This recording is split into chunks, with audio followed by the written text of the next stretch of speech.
Hi students, ஸ்டூடெண்ட்டோட மத்தியில் இருக்கக்கூடிய ஒரு பீக்கான ஏர்லைன் டிபார்ட்மெண்ட் அப்படின்னா அந்த AME ஏர்க்ராஃப்ட் மெயின்டெனன்ஸ் இன்ஜினியரிங் அப்படின்னு சொல்லலாம். அப்படிப்பட்ட அந்த AME டிபார்ட்மெண்ட் தமிழ்நாட்டில் எங்கெங்கெல்லாம் காலேஜ் அவைலபிளாக இருக்குது, இந்த டிபார்ட்மெண்ட் கம்ப்ளீட் பண்ணால் லைசன்ஸ் வாங்க முடியுமா முடியாதா, இந்த டிபார்ட்மெண்ட் கம்ப்ளீட் பண்ணால் என்ன மாதிரியான ஜாப் ரோல்ஸ்க்குலாம் போகலாம், இதோட ஏஜ் கேட்டகரி என்ன, அடுத்து வந்து பார்த்திங்கன்னா அந்த டிபார்ட்மெண்ட்டோட காலேஜஸ்லாம் எங்கெங்கே இருக்குது, இந்த மாதிரியான ஃபுல் அண்ட் ஃபுல் அப்டேட்டை இந்த வீடியோவில் நம்ம சொல்ல போகிறோம். வீடியோ பார்க்குறதுக்கு முன்னாடி நீங்கள் நம்ம சேனலை இன்னும் சப்ஸ்கிரைப் பண்ணலாம் அப்படின்னா கீழே உள்ள சப்ஸ்கிரைப் பட்டனை கிளிக் பண்ணி சப்ஸ்கிரைப் பண்ணிக்கோங்க. AME ஏர்க்ராஃப்ட் மெயின்டெனன்ஸ் இன்ஜினியரிங் இந்த டிபார்ட்மெண்ட்டோட குவாலிஃபிகேஷனை பொறுத்தளவு 12th கம்பல்சரியாக நீங்கள் முடிச்சிருந்துருக்கணும். ஃபிசிக்ஸு, கெமிஸ்ட்ரி, மேக்ஸ் வச்சுருந்தால் மட்டும்தான் இந்த டிபார்ட்மெண்ட்டை உங்களால் படிக்க முடியும். ஸோ டிகிரின்னு பார்க்கும்போது 2 கேட்டகரி இருக்குது. ஒன்று வந்து BSc AME பேச்சுலர் ஆஃப் சயின்ஸில் AME அப்படிங்கிற ஒரு படிப்பு இருக்குது. நெக்ஸ்ட்டு ஜென்ரலாக படிக்கக்கூடிய AME அப்படிங்கிற ஒரு படிப்பு இருக்குது. இந்த BSc AME டியூரேஷன் வந்து பார்த்திங்கன்னா 3 வருஷம் நீங்கள் ஸ்பெண்ட் பண்ணி படிக்கணும்.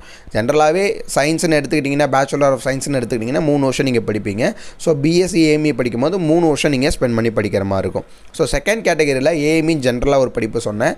அந்த படிப்பு வந்து பார்த்திங்கன்னா ஒவ்வொரு யூனிவர்சிட்டியை பொறுத்து சேஞ்ச் ஆகும். 2 years 2.5 years இந்த மாதிரி ஒவ்வொரு யூனிவர்சிட்டியை பொறுத்து சேஞ்ச் ஆகும்.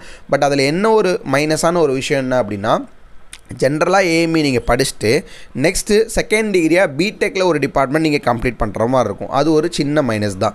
பட் வேல்யூவேஷன் பார்க்கும்போது BSc AME வேல்யூவா இல்லை ஜென்ரலாக ஒரு AME படிச்சுட்டு நெக்ஸ்ட்டு பிடெக்கில் ஒரு படிப்பு படிக்கிறது வேல்யூவான்னு கேட்டிங்கன்னா, ஜென்ரலாக ஒரு AME கம்ப்ளீட் பண்ணிட்டு நெக்ஸ்ட்டு பிடெக்கில் படிக்கக்கூடிய படிப்பு தான் ரொம்பவே வேல்யூ அதிகம்.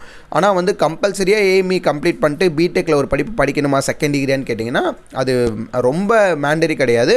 பட் படிச்சிங்கன்னா ரொம்ப ரொம்ப பெனிஃபிட்டாக இருக்கும். நீங்கள் என்ன மாதிரியான ஜாப் ரோல்ஸ்க்குலாம் போகணுன்னு நினைக்கிறீங்களோ அந்த ஜாப் ரோல்ஸ்க்குலாம் ஈஸியாக உங்களால் போக முடியும். ஸோ எக்ஸாம்ஸ் என்ட்ரன்ஸ் எக்ஸாம்ஸ்னு எடுத்துக்கிட்டிங்கன்னா AME CET அப்படிங்கிற ஒரு என்ட்ரன்ஸ் எக்ஸாம் இருக்குது. Aircraft maintenance engineering common entrance test அப்படின்னு சொல்லுவாங்க. இது national level entrance exam.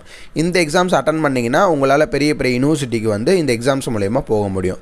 But மேண்டரியாக இந்த எக்ஸாம்ஸ் அப்ளை பண்ணுமான்னு கேட்டிங்கன்னா அது நோ நீட் தான். ஒரு சில யூனிவர்சிட்டியை பொறுத்து தான். அதாவது ஒரு சில யூனிவர்சிட்டியில் இந்த எக்ஸாம்ஸ் இல்லாமல் உங்களால் போக முடியும். பட் ஒரு சில யூனிவர்சிட்டியில் இந்த எக்ஸாம்ஸ் கண்டிப்பாக ஜஸ்ட் பாஸ் ஆகுதா இருக்கணும் அப்படிங்கிற மாதிரி சொல்லுவாங்க. ஓகே, இந்த டிபார்ட்மெண்ட்டில் நீங்கள் படிக்கும் போதே வந்து பார்த்தீங்கன்னா ஏர்லைன்ஸை பற்றி தான் படிக்கிற மாதிரி இருக்கும். ஃபுல் அண்ட் ஃபுல் மெக்கானிசம்ஸை பற்றி படிக்கிற மாதிரி இருக்கும். ரிப்பேரிங் சிஸ்டத்தை பற்றி படிக்கிற மாதிரி இருக்கும். ஸோ தமிழ்நாட்டில் ஏகப்பட்ட ஏர்லைன்ஸ் காலேஜஸ் உங்களுக்கு அவைலபிளாக இருக்குது. பட் மோஸ்ட்லி நிறைய காலேஜில் இந்த டிபார்ட்மெண்ட்ஸ் உங்களுக்கு இருக்காது. ஒரு சில காலேஜஸில் மட்டும்தான் இந்த டிபார்ட்மெண்ட் இருக்கும். ஸோ இன்னொரு விஷயம், இந்த டிபார்ட்மெண்ட் கம்ப்ளீட் பண்ணால் லைசன்ஸ் நம்மளால் வாங்க முடியுமா அப்படின்னு சொல்லிட்டு நிறைய பேர் கேட்பாங்க. ஸோ 4 விதமான லைசன்ஸ் கேட்டகரியும் உங்களால் வந்து வாங்க முடியும். ஸோ கேட்டகரி A அப்படிங்கிற லைசன்ஸ் உங்களால் வாங்க முடியும். அடுத்து கேட்டகரி B1 அப்படிங்கிற லைசன்ஸ் உங்களால் வாங்க முடியும். கேட்டகரி B2 அப்படிங்கிற லைசன்ஸ் உங்களால் வாங்க முடியும். அடுத்து கேட்டகரி C அப்படிங்கிற லைசன்ஸ் உங்களால் வாங்க முடியும். ஸோ கேட்டகரி A எடுத்துட்டிங்கன்னா அதுக்கு ஒரு விதமான மெக்கானிக்கம் சம்மந்தப்பட்ட லைசன்ஸ் உங்களுக்கு கொடுப்பாங்க. கேட்டகரி B1 எடுத்துக்கிட்டிங்கன்னா அதுக்கு வந்து டெக்னீஷியன்ஸில் அது ஒரு லைசன்ஸ் உங்களுக்கு வந்து கொடுப்பாங்க. அடுத்து கேட்டகரி B2ன்னு எடுத்துக்கிட்டிங்கன்னா அதுவும் டெக்னீஷியன்ஸ் தான். ஏவியானிக்ஸில் இந்த நேவியேஷன், ரேடாரு, கம்யூனிகேஷனு, எலக்ட்ரிக்கல் பவரு இது ரிலேட்டடாக வந்து ஏர்க்ராஃப்ட் ரிலேட்டடாக ஒரு லைசன்ஸ் நீங்கள் வாங்குற மாதிரி இருக்கும். அடுத்ததாக category C.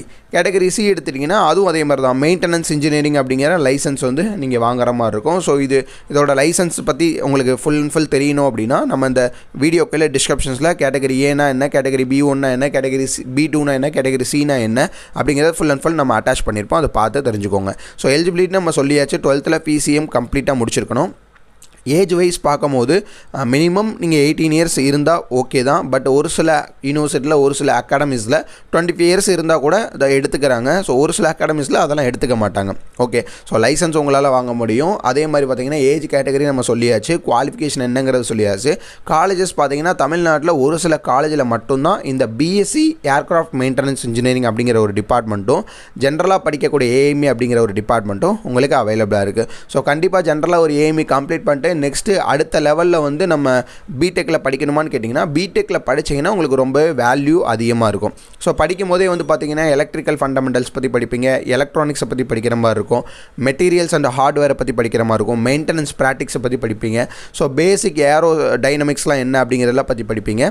Full and full aircraft ஏரோ டைனமிக்ஸை பற்றி படிப்பீங்க. அதே மாதிரி அதோட ஸ்ட்ரக்சர்ஸ்னால் என்ன, சிஸ்டம்ஸ்னால் என்ன, இந்த மாதிரி ஃபுல் அண்ட் ஃபுல் ஏர்க்ராஃப்ட்டை பற்றி நீங்கள் படிக்கிற மாதிரி இருக்கும். ஸோ அடுத்து வந்து கரியர் பாத்ஸ். இந்த டிபார்ட்மெண்ட் நீங்கள் கம்ப்ளீட் பண்ணால் என்ன விதமான ஜாபுக்கெல்லாம் போகலாம் அப்படிங்கிறத நான் உங்களுக்கு சொல்கிறேன். ஸோ கரியர் பாத்ஸ்ன்னு பார்க்கும்போது ஏர்லைன்ஸ்க்கு உங்களால் ஜாபுக்கு போக முடியும். ஏர்லைன்ஸில் மெயின்டெனன்ஸிங், அடுத்து வந்து பார்த்திங்கன்னா ஏர்க்ராஃப்டோட மெயின்டெனன்ஸ் உங்களால் போக முடியும்.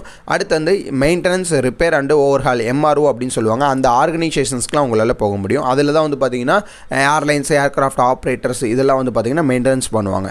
அடுத்ததாக ஏர்க்ராஃப்ட் மேனுஃபேக்சரிங் கம்பெனிஸ்க்கு உங்களால் போக முடியும். அடுத்ததாக ஏவியேஷன் ட்ரைனிங் இன்ஸ்டியூட்டுக்கு உங்களால் டீச்சிங் ஸ்டாஃபாக உங்களால் போக முடியும். அடுத்து ரெகுலேட்டரி அத்தாரிட்டிஸ்ன்னு சொல்லுவாங்க, அது வந்து DGCAவோட கண்ட்ரோலில் உள்ளது.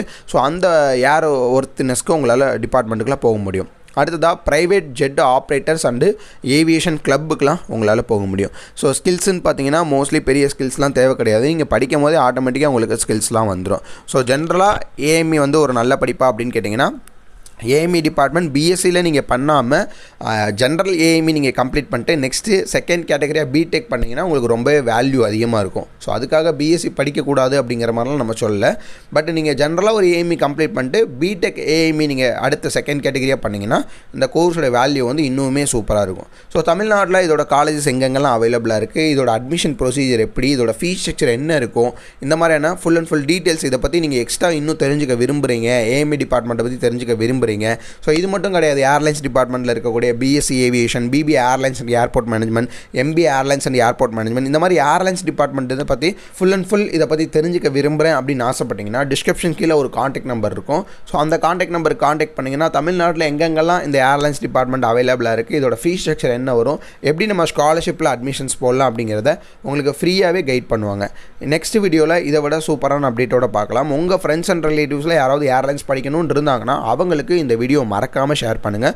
உங்களுக்கு யாராவது AME படிக்கணுங்கிற இன்ட்ரெஸ்ட் இருந்துச்சுன்னா இப்போவே இந்த நம்பருக்கு கால் பண்ணி உங்களோட டீட்டெயில்ஸை தெரிஞ்சுக்கோங்க. தேங்க்யூ.